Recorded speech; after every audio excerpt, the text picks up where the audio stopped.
নমস্কার বন্ধুরা, সকালবেলা হেলদি ব্রেকফাস্ট যদি হেলদিভাবে হয় দিনটা বেশ সুন্দর থাকে আর শরীরটাও ভালো থাকে, মনটাও ফুরফুরে থাকে কিন্তু। তো চলুন সকালবেলা হেলদি ব্রেকফাস্টটা হেলদিভাবে কীভাবে তৈরি করা যায় আপনাদের সঙ্গে একটু শেয়ার করি। তো তার জন্য আমি কিছু পরিমাণ আতপ চাল মানে সম পরিমাণ আতপ চাল আর ছোলার ডাল ভিজিয়ে রেখেছিলাম রাতের বেলা। তো সেটাকে আমি ভালো করে ধুয়ে মিক্সি জারের মধ্যে দিয়ে দিলাম। পরিমাপটা আমি আর বললাম না, আপনারা আপনাদের পরিমাপে নিয়ে নেবেন। আমি এখানে আমার পরিমাপে নিয়েছি।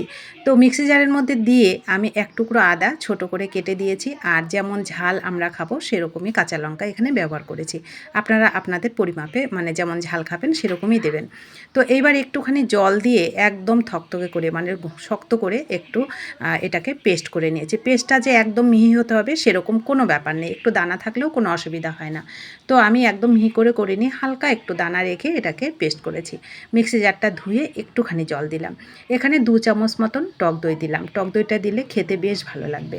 আর এখানে দিলাম পুঁই পাতা। পুঁই পাতা কিন্তু আমাদের স্বাস্থ্যের জন্য ভীষণ উপকার। তো আমরা তো এই খাবারটা শীতকালে পালং পাতা দিয়ে তৈরি করি। তো পুঁই পাতা দিয়ে একবার তৈরি করে খেয়ে দেখবেন, দেখবেন দারুণ লাগবে।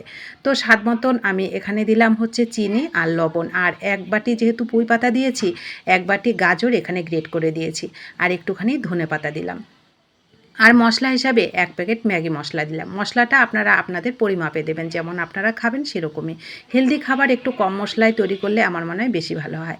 হাফ চামচ মতন কালো জিরা দিলাম, আর এখানে দিলাম হাফ চামচের থেকে একটু বেশি বেকিং পাউডার, আর ভাজা জিরে আর ধনে ভেজে গুঁড়ো করা ছিল সেখান থেকে 1 চামচ মতন দিয়ে দিলাম। এইটুকুই আমি মশলা এখানে ব্যবহার করলাম। এবার সুন্দর করে এটাকে মেখে নিতে হবে, কোনো কিছুই আর এখানে দেওয়ার দরকার পড়বে না। আমি নিরামিষভাবে তৈরি করছি বলে পেঁয়াজটা দিলাম না আর ডিমও দিলাম না। আপনারা যদি নিরামিষ ছাড়া তৈরি করেন সেক্ষেত্রে এখানে একটা ডিমও ব্যবহার করতে পারেন, আবার পেঁয়াজ কুচি করে কিংবা পেঁয়াজ গ্রেট করেও আপনারা এখানে ব্যবহার করতে পারেন, সেক্ষেত্রে খাবারটা আরও বেশি মজার হয়। তো আমি নিরামিষভাবে তৈরি করলাম সুন্দর করে, মানে পাতাটা নরম যেন হয় সেরকম করে ভালো করে এটাকে মেখে নিতে হবে। তো মাখাটা হয়ে গেল, এদিকে গ্যাসে অন করে গ্যাসটাকে আমি কড়াইটাকে গরম বসিয়ে দিয়েছিলাম। কড়াইটা বেশ সুন্দর গরম হয়ে গেছে। এইবার গ্যাসটাকে আমি মিডিয়াম টু লোতে করে রেখে খুবই সামান্য হাফ চামচ মতন তেল দিলাম, খুন্তি দিয়ে একটু ছড়িয়ে দিলাম। এবার 1 হাতা করে এখানে যে আমি ব্যাটারটা রেডি করেছিলাম সেটা দিলাম, সুন্দর করে গোল করে দেবো যতটা গোল করা যায়। গ্যাসটাকে মিডিয়াম টু লোতে করে রেখে মিনিট খানিক ঢেকে দেবো।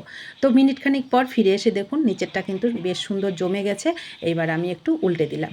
এইবার আরও হাফ চামচ মতন আমি এখানে তেল দিলাম। আমি সাদা তেল ব্যবহার করছি, আপনারা ঘি কিংবা বাটার সেটাও আপনারা ব্যবহার করতে পারেন, আর সম্পূর্ণ আপনাদের পছন্দের।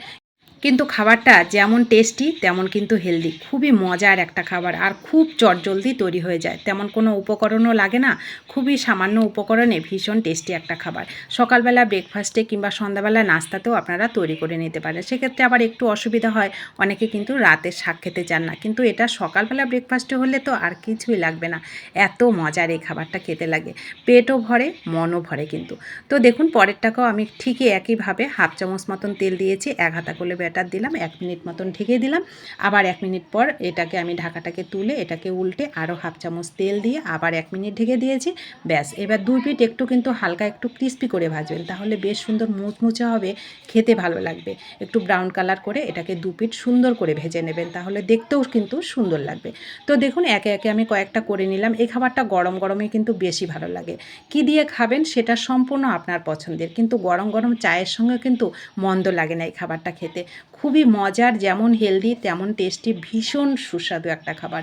একেবারে নরম হয়, সফট হয় বেকিং পাউডার আর টক দইটা দেওয়ার জন্য, আর খেতে সত্যি অসাধারণ লাগে। তো বন্ধুরা কেমন লাগলো এই সুন্দর হালকা জলখাবারটা অবশ্যই কমেন্ট করে জানাবেন। ভালো লাগলে আপনাদের প্রিয়জনদের কাছে শেয়ার করবেন। নতুন বন্ধু হলে চ্যানেলটা সাবস্ক্রাইব করে প্লিজ আমার পাশে থাকবেন। যারা পাশে আছেন তাদেরকে আমার অসংখ্য অসংখ্য ধন্যবাদ ও ভালোবাসা।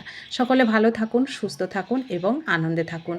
ধন্যবাদ সবাইকে রেসিপিটি শেষ পর্যন্ত দেখে আমার পাশে থাকার জন্য।